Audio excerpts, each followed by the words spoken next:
नमस्कार। टीसीएच के चुनाव विश्लेषणों के इस शो में आपका एक बार फिर से स्वागत है।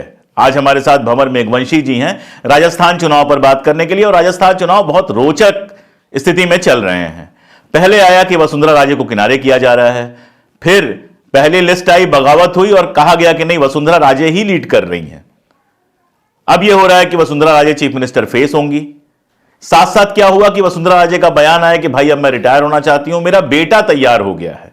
और वसुंधरा राजे जो खुद विजया राजे सिंधिया की बेटी हैं और अपने बेटे के तैयार होने की बात कर रही हैं, उनका बयान आने के बाद अमित शाह आते हैं और कहते हैं कि कांग्रेस जो है वो अपने बच्चों को लॉन्च कर रही है। इधर वसुंधरा राजे को तो मना लिया गया, वसुंधरा राजे प्रचार कर रही हैं, उनके लोगों को टिकट दिया गया, लेकिन उनके जो सबसे करीबी रहे यूनुस खान, उनका टिकट इसलिए काट दिया क्योंकि वो मुसलमान थे। बगावत कांग्रेस के अंदर भी चल रही है। यह लगा कि शायद उन लोगों को जिन लोगों ने विद्रोह किया था टिकट नहीं मिलेगा, लेकिन जो गुड़गांव गए थे उनको भी टिकट मिल गया। और जो लोग कांग्रेस आला कमान के निर्णय को ठुकरा रहे थे उनको भी टिकट मिल गया। टिकट नहीं मिला तो ऐसे लोगों को जिनके बारे में यह लग रहा था कि उनकी छवि बहुत खराब हो गई है।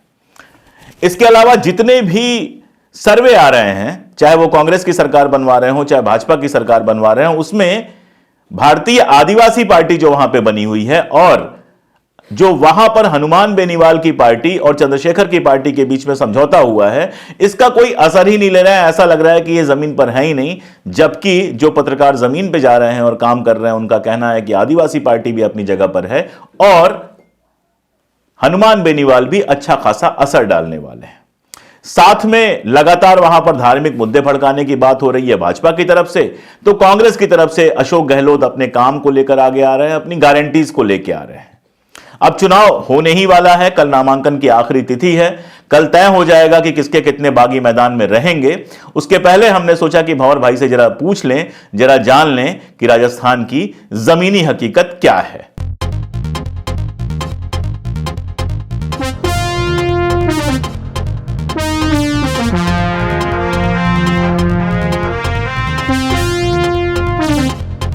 तो भंवर भाई, आज मैं खबर सुबह पढ़ रहा था, एबीपी न्यूज की खबर थी और उसमें कहा गया कि बीजेपी ने कोई सर्वे करवाया है, सीक्रेट सर्वे करवाया है और उससे यह फैसला किया है कि वसुंधरा राजे सिंधिया को ही मुख्यमंत्री का फेस घोषित किया जाएगा। 2 दिन पहले एक खबर मैं देख रहा था, आप सबने देखी ही होगी, कि वसुंधरा राजे ने कहा कि मुझे जो करना था मैं कर चुकी हूं, बेटे को सब सिखा दिया है और अब मैं रिटायर होना चाहती हूं। तो ये चल क्या रहा है? एक तरफ वसुंधरा जी रिटायरमेंट की बात कर रही हैं, दूसरी तरफ या तो ये न्यूज प्लांट कराई गई है या सच भी हो सकती है कि उनको मुख्यमंत्री का फेस घोषित किया जा रहा है। बीच में एक दूसरी महारानी को मुख्यमंत्री के फेस की तरह पेश किया जा रहा था। हो क्या रहा है सब मिला जुला के? अशोक जी, ये सच है कि पहले वसुंधरा राजे को जो साइडलाइन करने का जो लंबे समय से काम चल रहा था, भाजपा की पहली लिस्ट में वो सामने आया भी, जहां उनके बहुत ही खास लोगों को उन्होंने दरकिनार किया और वहां पर पार्टी के ही बागी रहे हुए लोग और एकदम विरोधी रहे हुए लोगों को भी उन्होंने टिकट दे करके वसुंधरा को ये मैसेज देने की कोशिश की कि भारतीय जनता पार्टी जो है वो व्यक्तियों पे निर्भर नहीं है, और अगर वो व्यक्तियों पे भी निर्भर है तो उनके पास दिल्ली के ऐसे व्यक्ति हैं जो जिनके नाम पर वोट भी मिल सकता है और कोई दिक्कत नहीं है। लेकिन मुझे लगता है कि भाजपा ने बहुत जल्दी घुटने टेक दिए। पहली लिस्ट के आने के बाद जो बगावत हुई, उसके बाद घुटने टेके उन्होंने, और बाकी की जो लिस्टें आई उन लिस्टों ने ये बता दिया कि वसुंधरा राजे के बिना इनका काम राजस्थान में चलने वाला नहीं है। और एबीपी ने अभी ये दिया होगा, लेकिन मुझे लगता है कि पहली लिस्ट के ठीक 5-6 दिन के मतलब भीतर ही ये मैसेज पूरे राज्य में आ गया कि अब जो कुछ भी होगा वो वसुंधरा राजे चाहेगी, उसको टिकट मिलेगा। तो बाकी की जो लिस्टें आई उसमें वसुंधरा राजे ने अपने लोगों को टिकटें बांटी और वो चुनाव कार्यालयों के उद्घाटन के लिए पहुंच रही हैं, वो जनसभाएं कर रही हैं और एक तरीके से ये मैसेज साफ है कि उन्होंने अपने हाथ में कमान ले ली है। लेकिन मुझे लगता है कि अब इसका एक दूसरा असर भी गया कि पहले वसुंधरा नाराज थी और ये लग रहा था कि भाजपा को वसुंधरा हरा देगी। लेकिन अब वसुंधरा को जैसे ही उन्होंने हाथ में कमान दी, तो जो उनके 5, 7, 10 कैंडिडेट थे मुख्यमंत्री पद के, उनमें से ज्यादातर पीछे हट चुके हैं। वो निष्क्रिय जैसे नजर आ रहे हैं। और बड़ा एक जो चीज हुई जिस पर ध्यान देने की जरूरत है, वो ये है कि आरएसएस, जो कि वसुंधरा को एक तरफ करने के बाद थोड़ा सक्रिय था और उसके लोगों को टिकट नए लोगों को मिल रहा था, वो अब एकदम से विरोध में खड़ा हो गया है। और कई जगहों पे जो बड़े बागी खड़े हुए हैं, वो बागी सीधे तौर पे संघ विचार परिवार, जो इनका बड़ा वो एक समूह है, नेटवर्क है, उससे जुड़े हुए लोग हैं। तो ये आज की तारीख में संघ परिवार का जो मिथक इतने सालों से चलता आ रहा था कि वहां कोई भी बगावत नहीं हो सकती है, वहां अनुशासन है और राष्ट्र के हित में सब कुछ होता है। आप ताज्जुब करेंगे कि इस वक्त राजस्थान में कई जगहों पर भारतीय जनता पार्टी के अधिकृत उम्मीदवारों के खिलाफ आरएसएस के बहुत ही समर्पित और बरसों से लगे हुए कार्यकर्ता इस समय या तो निर्दलीय खड़े हैं या फिर हनुमान बेनीवाल की पार्टी में जाकर के खड़े हो गए, लेकिन ताल ठोके हुए हैं। और ये अब एक नया जो चीज उभर के आ गई वो ये है कि पहले वसुंधरा खड़ी थी कि अगर मेरे को मौका नहीं मिलेगा तो मैं भाजपा को हरा दूंगी। अब आरएसएस खड़ा हो गया है कि वसुंधरा के हाथ में अगर सत्ता जानी है तो ये सत्ता नहीं भी आएगी तो चलेगी। ये एक नई चीज। लेकिन यूनुस खान को तो टिकट नहीं दिया गया, वसुंधरा जी के बहुत करीबी थे और डीडवाना से वो भी निर्दलीय लड़ रहे हैं। हाँ, वो कुछ लोग हैं जिनको दूसरी लिस्ट में भी नहीं दिया गया, उसमें यूनुस खान एक हैं। क्योंकि यूनुस खान का वसुंधरा के नजदीकी होने से ज्यादा यूनुस खान होना उनके लिए दुखदाई साबित हुआ। क्योंकि भाजपा मुस्लिम मुक्त भाजपा राजस्थान में वो दिखाना चाहते हैं, जैसा उन्होंने बाकी जगहों पर भी प्रयोग किया। क्योंकि यहाँ पूरी बहस को ले जाना चाह रहे हैं पोलराइजेशन की तरफ, पूरा हिंदू सेंटिमेंट के साथ उसको उभारना चाह रहे हैं। तो वो तभी हो सकता है जब वो स्ट्रॉन्ग मैसेज दें कि भाजपा में मुसलमानों के लिए कोई जगह नहीं है। तो वो अगर यूनुस खान को जगह दे देते जगह, तो फिर बड़ा मुश्किल हो जाता है। आपको ताज्जुब होगा कि एक सीट पर तो ऐसा हुआ जहां पर भाजपा ने अभिषेक सिंह चौहान करके एक व्यक्ति को टिकट दे दिया मसूदा सीट से। और बाद में उनको पता चला कि ये तो कन्वर्टेड व्यक्ति हैं, ये तो महरात हैं और मुस्लिम में जो होते हैं उनके नाम हिंदुओं जैसे ही होते हैं, उनकी परंपराएं भी लगभग मिलती जुलती है। तो ये तो मुसलमान को टिकट चला गया। तो एक ऐसा जो नाम से हिंदू लगता है, वो उस मुसलमान को टिकट देना उनके लिए ठीक नहीं था कि रातों रात टिकट बदला और उन्होंने एक राजपूत को टिकट दिया।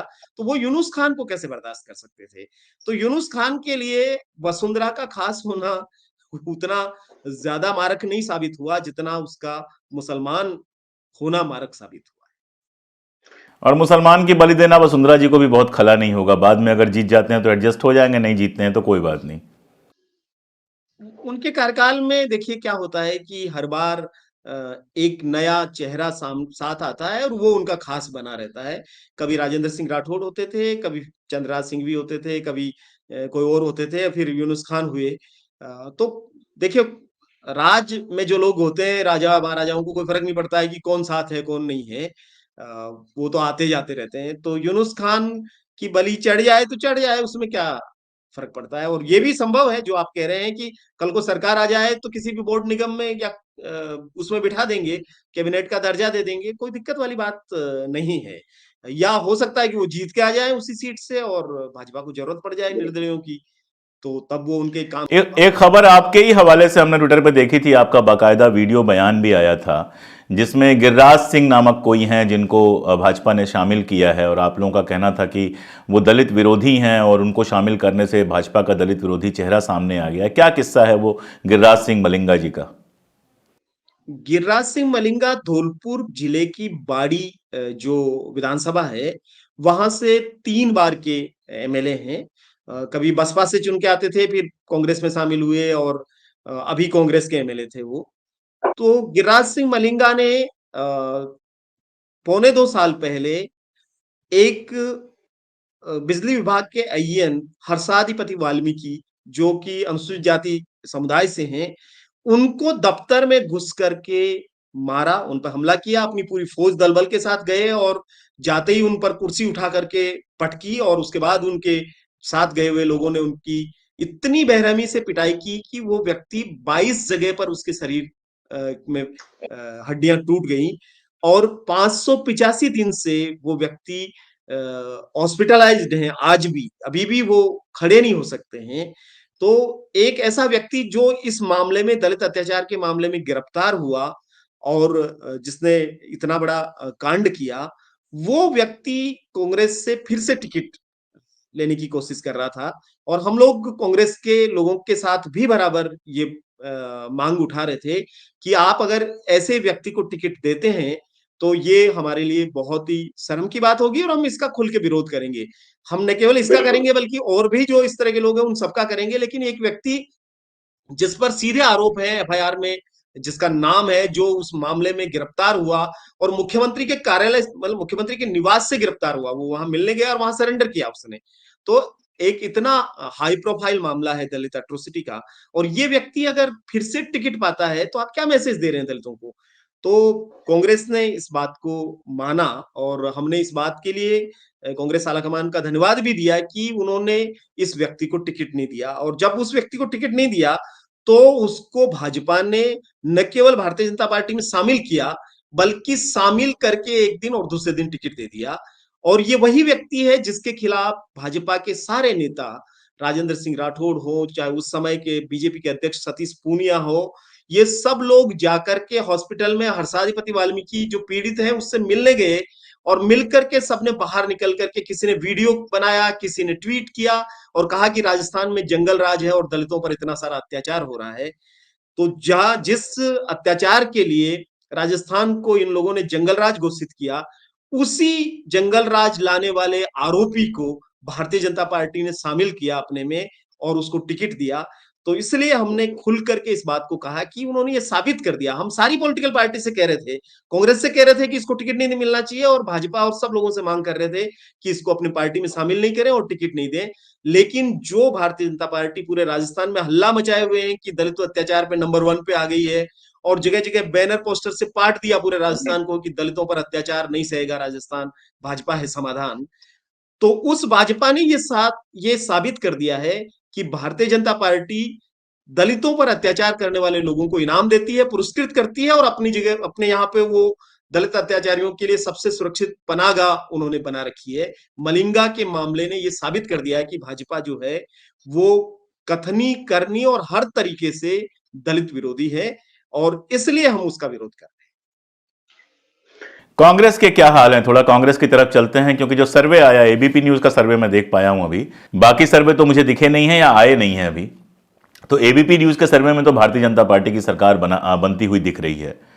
हालांकि काफी अर्ली है वो सर्वे, लेकिन अशोक गहलोत जिस तरह से कॉन्फिडेंस में दिख रहे हैं, पायलट साहब जिस तरह से लगातार यात्राएं कर रहे हैं और जिस तरह से कॉन्फिडेंस में दिख रहे हैं, क्या स्थिति है वाकई? वो सर्वे आपको, आप भी जमीन पे हैं, लगातार पूरे राजस्थान में आपके लोग हैं जिनसे आपकी चर्चा होती रहती है, तो आपको जमीन पे वो सर्वे कितना सही दिखाई दे रहा है? मुझे लगता है, देखिए, बहुत तरह के सर्वे अभी आ रहे हैं। कई प्रकार के ओपिनियन पोल दे रहे हैं, कुछ सर्वे भी आ रहे हैं, कुछ ज्योतिषियों के भी भविष्यवाणियां आ रही हैं और वो बहुत ही मिश्रित सी है, जहां पर कोई किसी को जिता रहा है, कोई किसी को जिता रहा है। लेकिन मुझे लगता है कि बहुत ही कड़ा और रोचक मुकाबला है। ये हमने हर बातचीत में लगभग कहा कि ये कोई क्लीन स्वीप करने की स्थिति में नहीं है। यहाँ नेक टू नेक फाइट है और कई जगहों पे त्रिकोणीय, चतुष्कोणीय मुकाबले भी हैं और भाजपा में बहुत बड़ा विद्रोह है, लेकिन कांग्रेस के यहाँ भी बागी काफी जगहों पे खड़े हुए हैं, क्योंकि कांग्रेस ने बहुत सारे लोगों के टिकट काटने का एक साहस दिखाया है। तो वहाँ ये भी क्योंकि कुछ मंत्रियों ने के टिकट कटे हैं, कुछ विधायकों के टिकट कट गए हैं, कुछ लोग जिनको ये कॉन्फिडेंस था कि हमें तो टिकट मिलना ही मिलना है, उनके भी टिकट कट गए हैं। तो ये सब लोग मिलकर के भी कोशिश में लगे हुए हैं कि बगावत करके कुछ लोगों ने निर्दलीय चुनाव के लिए फार्म भरे हैं, कुछ भाजपा में चले गए हैं, कुछ आरएलपी और दूसरी पार्टियों से जाकर के भी लड़ रहे हैं। तो अभी चूंकि आज ये जो नामांकन है उनका कल स्क्रूटनी हुई है और आज भी उन पे जो ऑब्जेक्शंस आए हैं उन पर सुनवाइयां वगैरह होनी है और कल नाम वापसी का आखिरी दिन है। तो नाम वापसी के बाद एक तस्वीर सामने आएगी कि वास्तविक मुकाबला किनके बीच में कहाँ है। लेकिन ये भी सच है कि कांग्रेस पूरे कॉन्फिडेंस के साथ इस चुनाव को लड़ रही है और भारतीय जनता पार्टी जिस तरह का व्यू रच रही है कि घुमा-घुमा करके उनको सांप्रदायिक मुद्दों में लाया जाए, हिंदुत्व के बात में लाया जाए, तुष्टीकरण की बात लाई जाए या मुस्लिम विधायक ने हिंदू लड़की से निकाह कर लिया, ये चीजें लाई जाए। ये सब चीजें करने के बावजूद भी मुझे लगता है कि कांग्रेस इनके ट्रैप में बिल्कुल भी नहीं फंस रही है। तो आप देख सकते हैं कि ये रोज कोई न कोई बयान देते हैं, अमित शाह आकर के दिया कल ही, और ये अपना योगी जी और मोदी जी और सब ने अपना-अपना काम कर रहे हैं। लेकिन ये सब होने के बावजूद भी अभी भी ये चुनाव हिंदू-मुस्लिम में नहीं हो पा रहा है, क्योंकि कांग्रेस रिस्पॉन्ड ही नहीं कर रही है, रिएक्ट ही नहीं कर रही है, प्रतिक्रिया ही नहीं दे रही है। तो यहाँ इज़राइल तक के मुद्दे ले आए गए हैं। लेकिन कांग्रेस ने अपनी 7 गारंटी, अपनी योजनाएँ और अपना जो उनका पूरा उन्होंने सोच रखा है, उसी दिशा में वो जा रहे हैं। मुझे लगता है कि कांग्रेस काफ़ी साल बाद में एक बहुत ही सुव्यवस्थित, सुचिंतित तरीके से चुनाव को लड़ रही है और बढ़िया चल रहा है। आप अगर क्षेत्र में जाएँगे, तो मुझे लगता है कि सरकारी कर्मचारी हों, चाहे युवा हों, चाहे महिलाएँ हों, वो सारे लोग अच्छे तरीके से कांग्रेस की चीज़ों को ले रहे हैं और आगे बढ़ रहे हैं। ये बेरोज़गारी और पेपर लीक का जिन्होंने सर्वाधिक हल्ला मचाया, ऐसे लोगों को भारतीय जनता पार्टी ने अपने में शामिल करके और उनको टिकट पकड़ा दी। तो वो पूरी जो लड़ाई थी कई 2-3 सालों की, वो लड़ाई की क्रेडिबिलिटी खत्म हो गई कि भाई बेरोज़गारों को मूर्ख बना करके तुम तो अपना राजनीतिक उल्लू सीधा कर रहे थे। तुम भाजपा से मिले हुए थे और भाजपा में तुमको टिकट चाहिए थी, इसलिए तुम सारा ये रात-दिन कर रहे थे। तो मुझे लग रहा है कि हो ये रहा है कि जितना भी ये कोशिश कर रहे हैं, उतनी कोशिशों में ये कामयाब नहीं हो रहे हैं बीजेपी वाले और एक्सपोज़ होते जा रहे हैं। दलित अत्याचार का मुद्दा बनाया, मलिंगा को लेकर के अपने ही मुद्दे की उन्होंने हवा निकाल दी। बेरोज़गारों का मुद्दा उठाया और बेरोज़गार संघ के अध्यक्ष उपेंद्र यादव को टिकट दे करके उन्होंने अपने ही उसकी हवा निकाल दी।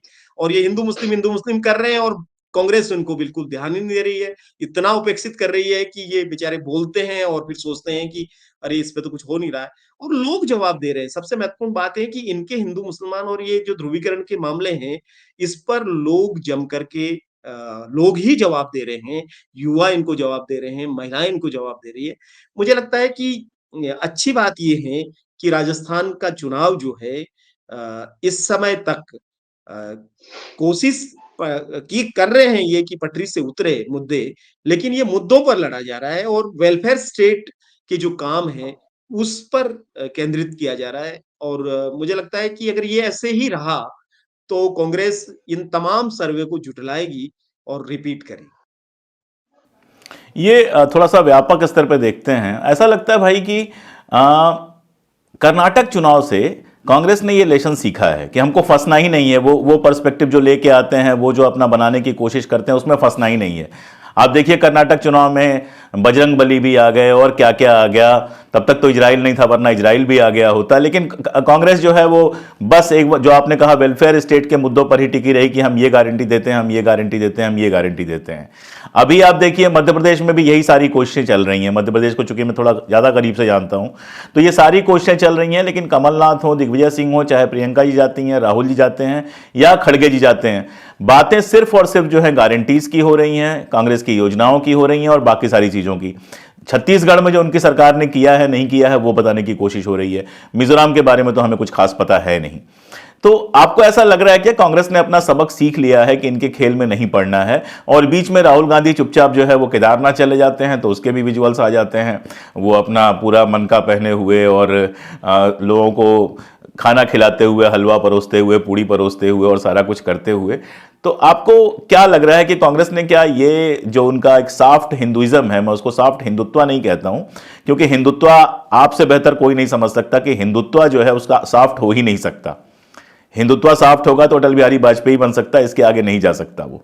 लेकिन ये जो सॉफ्ट हिंदुइज्म है कि ठीक है हिंदू की छवि भी देनी है और साथ में सबको साथ लेकर चलना है और विकास की बात करनी है, ये जो नई जोड़ी बनी है खड़गे साहब की और राहुल जी की, आपको लगता है कि एक नीतिगत टाइप का कोई फैसला लिया गया है ये?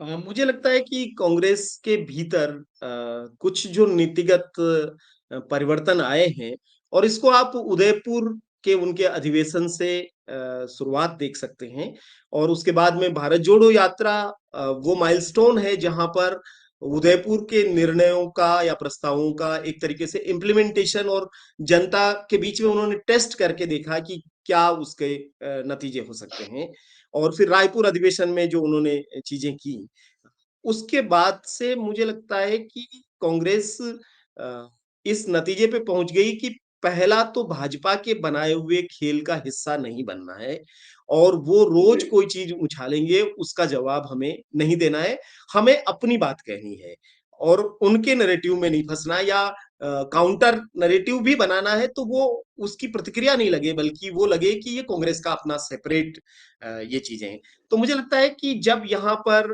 चुनाव चल रहे हैं और जब ये कहा जा रहा है कि कांग्रेस जो है वो हिंदू विरोधी है वो मुसलमानों को तुष्टीकरण कर रही है वो उनका पुष्टिकरण कर रही है ये सब बातें जब चल रही है और निरंतर भाजपा के जो लोग हैं आरएसएस के जो लोग हैं वो कांग्रेस को हिंदुओं के खिलाफ बता करके और सनातन वाली जो पूरी दक्षिण भारत वाली बहस है उसको यहाँ ला करके बताने की कोशिश कर रहे हैं उसका जवाब देने के बजाय ये जो प्रतीकात्मक रूप से कांग्रेस में चल रहा है कि राहुल गांधी केदारनाथ चले जाते हैं और वहां वो पूरी तरीके से एक साधु संत की तरह नजर आते हैं और वो लोगों को लंगर खिला रहे हैं और बिल्कुल तो वो जो एक विजुअल्स है वो विजुअल्स भारी पड़ जाता है कई सारे आरोपों के ऊपर कि ये केवल हिंदू होने का ठेका वो तुम्हारे पास नहीं है हाँ हिंदुत्व का ठेका तुम्हारे पास हो सकता है जो कि तुम्हारी अपनी एक राजनीतिक चाल है लेकिन जो हिंदू धर्म है और उसकी अपनी जो भी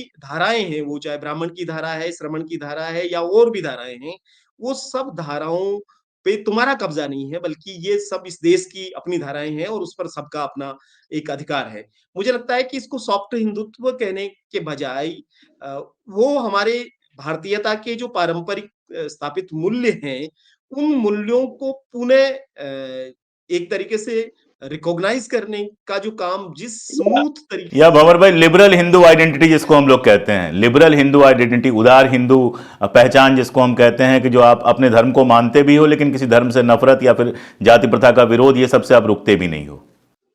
हाँ, तो मुझे लगता है कि वो और ये रहा सदैव से ही, ये कांग्रेस के भीतर जो पहले से भी लोग रहे हैं, वो लोग धार्मिक लोग रहे हैं, उन्होंने अपना धर्म का पालना करते हुए भी वो सर्वधर्म समभाव के रूप में रहे। गांधी तो धार्मिक व्यक्ति ही माने जाएंगे, उसके बावजूद उनकी प्रार्थना अगर ईश्वर अल्लाह तेरे नाम थी और वो सर्वधर्म की बात कर रहे थे और सबको साथ लेके चल रहे थे, तो ये एक तरीके से गांधी के वक्त की कांग्रेस की वापसी का एक तरीका है जहां वो राजनीति भी करती है लेकिन आधा राजनीति करती है और आधा समय जो है वो राजनीति को सामाजिक बदलाव या सामाजिक काम के रूप में करती है तो ये जो परिवर्तन है या ये जो एक मूव है कांग्रेस का ये लंबा जाएगा और ये फायदा देगा इन चुनावों में तो निश्चित ही फायदा देगा लेकिन ये लोकसभा चुनाव को भी प्रभावित करेगा तो अगर कांग्रेस ने ये नीतिगत निर्णय लिया है तो ये उनके लिए भी बहुत अच्छा है और देश की सेकुलर राजनीति के लिए भी बहुत अच्छा है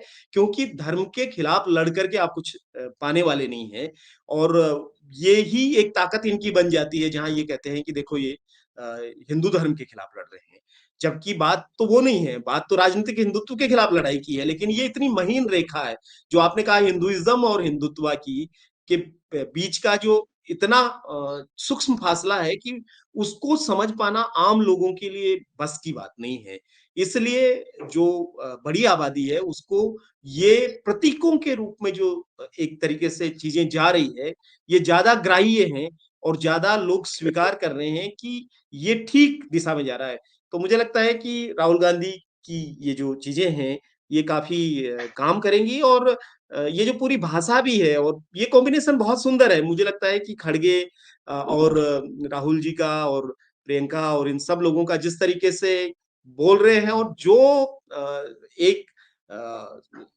एक कई दशकों के बाद में कांग्रेस की लीडरशिप में एक दलित अध्यक्ष को जो वेटेज मिल रहा है जिस तरह का आदर है और जिस तरह का जो वाकई अध्यक्ष लग रहा है।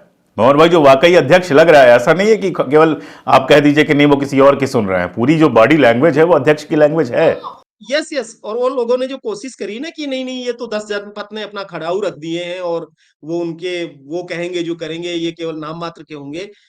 मल्लिकार्जुन खड़गे नाम मात्र के अध्यक्ष नहीं है, वो वाकई अध्यक्ष हैं और वो अपने अध्यक्षीय दावे को बाकायदा वो दिखाते हैं और उनकी बॉडी लैंग्वेज में, उनकी भाषा में और उनके सब चीजों में दिखता है कि खड़गे ही हैं। और मैं सोचता हूँ कि गांधी परिवार ने अपने आप को बेक किया है और बहुत ही ग्रेसफुल तरीके से, बहुत आदर और रेस्पेक्ट के साथ उन्होंने ये कहा है कि ये चीजें कांग्रेस अध्यक्ष के बूते की हैं, ये जवाब उनको देने हैं या ये चीजें उनको करनी है, ये हम नहीं करेंगे।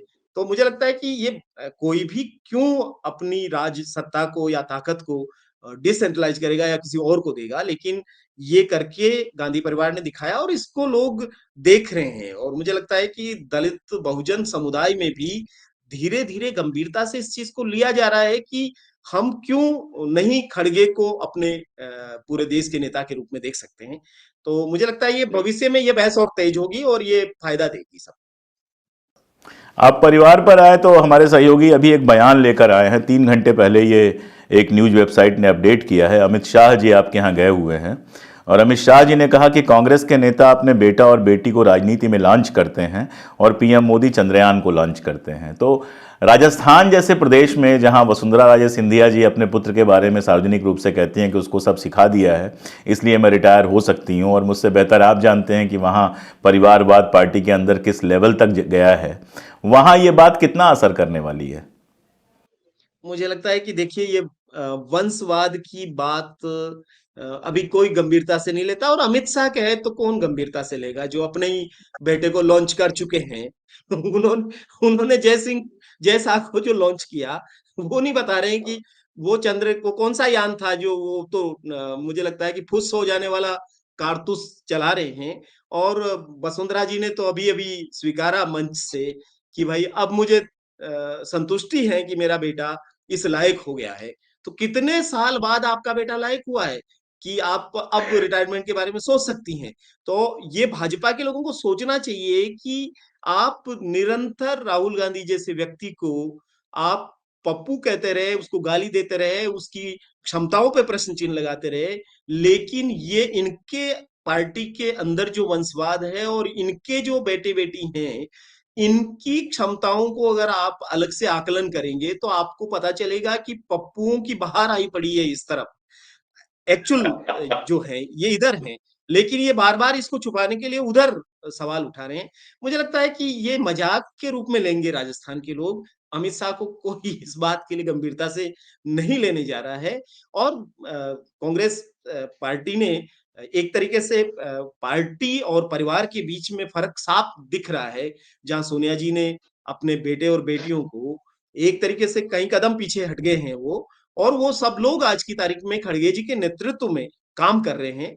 और काम करने के लिए कोई मना ही नहीं है, गांधी परिवार का अपना योगदान है, तो उसको कौन मना करेगा। लेकिन इनके क्या योगदान है, दुष्यंत सिंह का क्या योगदान है, जय शाह का क्या योगदान है, और ऐसी पूरी फहरिस्त है लंबी चौड़ी, जहां इनके बेटे बेटियों को और सबको टिकट मिल रहे हैं।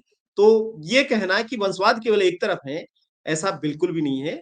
और ये इनके यहाँ भी हैं। मुझे लग रहा है कि जो भी चीजें ये लोग यहाँ आके कहते हैं, वो चीजें एक दिन उनकी उम्र, उन मुद्दों की उम्र एक दिन से ज्यादा नहीं है। वो बस दूसरे दिन के अखबार में छपते हैं और तीसरे दिन तक लोग भुला देते हैं, उनको कोई सुनना भी नहीं चाहता। आखिरी सवाल ले रहा हूं भंवर भाई, जैसा अक्सर होता है कि जो भी सर्वे आ रहे हैं उसमें जो कांग्रेस और बीजेपी के अलावा जो पार्टियां हैं, बेनीवाल साहब की पार्टी है जो आदिवासियों की पार्टी बनी है, इनको एकदम गायब कर दिया जा रहा है कि जैसे इनको कोई सीट नहीं मिल रही है या 2 सीट या 3 सीट अन्य में समेट दिया जा रहा है। आपसे पिछली बातचीत में लगातार हमने सुना है कि कैसे बेनीवाल साहब की पार्टी का अपना असर है और जो आदिवासी पार्टी बनी है वो आदिवासी इलाकों में कितना शानदार काम कर रही है, मेहनत कर रही है। तो क्या वाकई आपको लगता है कि उनका कोई असर नहीं होगा इस चुनाव में, 2 या 3 सीटों में सिमट जाएंगी? नहीं, ये कहना बिल्कुल ही ठीक नहीं है कि ये लोग कोई असर नहीं डालेंगे। जो आदिवासी पार्टी है, आदिवासी पार्टी आदिवासी अंचल में और खास तौर पे जो ट्राइबल सब प्लान वाला टीएसपी एरिया जो है, उस पे जी। काफ़ी बड़ा प्रभाव डालने जा रही है। और कुछ हिस्सों में जो किसान आंदोलन के हिस्से हैं, वहाँ कम्युनिस्ट पार्टी के जो लोग हैं, खास तौर पे सीपीएम के जो लोग हैं, वो प्रभाव डालेंगे और वो न केवल प्रभाव डालेंगे बल्कि वो सीटें भी निकालने की स्थिति में हैं। और दूसरी तरफ ये जो रालोपा और चंद्रशेखर के बीच में जो एक गठबंधन बन करके और इन्होंने जो उम्मीदवार उतारे हैं, उसमें बड़ी संख्या में दूसरी तरफ के बगावत करके आए हुए लोग उतरे हैं। तो इनमें से भी ये भी सीटें ले जाएँगे और निर्दलीय भी कई जगहों पे बहुत ही मजबूत स्थिति में हैं। तो ये कहना है कि केवल भाजपा और कांग्रेस के बीच में मुकाबला है, ये बिल्कुल भी हकीकत से दूर है। कई इलाकों में निर्दलीय या अन्य पार्टियाँ जो है वो पहले, दूसरे या तीसरे नंबर पे अभी नज़र आ रही है। तो जैसे-जैसे चुनाव और ज़्यादा आगे बढ़ेगा, कुछ चीज़ें और सामने आएँगी, लेकिन ये नकार देना कि कोई और है ही नहीं, मुझे लगता है कि वही। ये ठीक नहीं है। इनकी उपस्थिति है और ये उपस्थिति न केवल चुनाव में है, बल्कि चुनाव के बाद इनकी उपस्थिति विधानसभा में भी होने वाली है। हो सकता है कि दोनों ही दलों में किसी को बहुमत न मिले और तब ये जो जिनको आज कहा जा रहा है कि ये कुछ भी नहीं है, यही कल को किंग मेकर बन जाए, ऐसी भी परिस्थितियाँ दिखाई देती है, इससे इनकार नहीं कर सकते। भंवर भाई, बहुत शुक्रिया। आपने बहुत विस्तार से राजस्थान चुनाव में कांग्रेस, बीजेपी, आदिवासी पार्टी, हनुमान बेनीवाल साहब, आजाद पार्टी जो चंद्रशेखर जी की है, और इसके अलावा वहां जितने कुछ सामाजिक, सांस्कृतिक, राजनीतिक चीजें चल रही हैं उसको बहुत कायदे से, बहुत विस्तार में समेटा। आप बेहद बिजी रहते हैं, मुझे मालूम है कि आप लगातार यात्राओं पर थे और आज फिर आपको यात्रा पे निकलना है। इस बीच में आपने हमें समय दिया। हम आपको बीच बीच में ऐसे ही परेशान करते रहेंगे ताकि अपने दर्शकों तक राजस्थान की हकीकत पहुंचा सकें। आज के लिए बहुत शुक्रिया।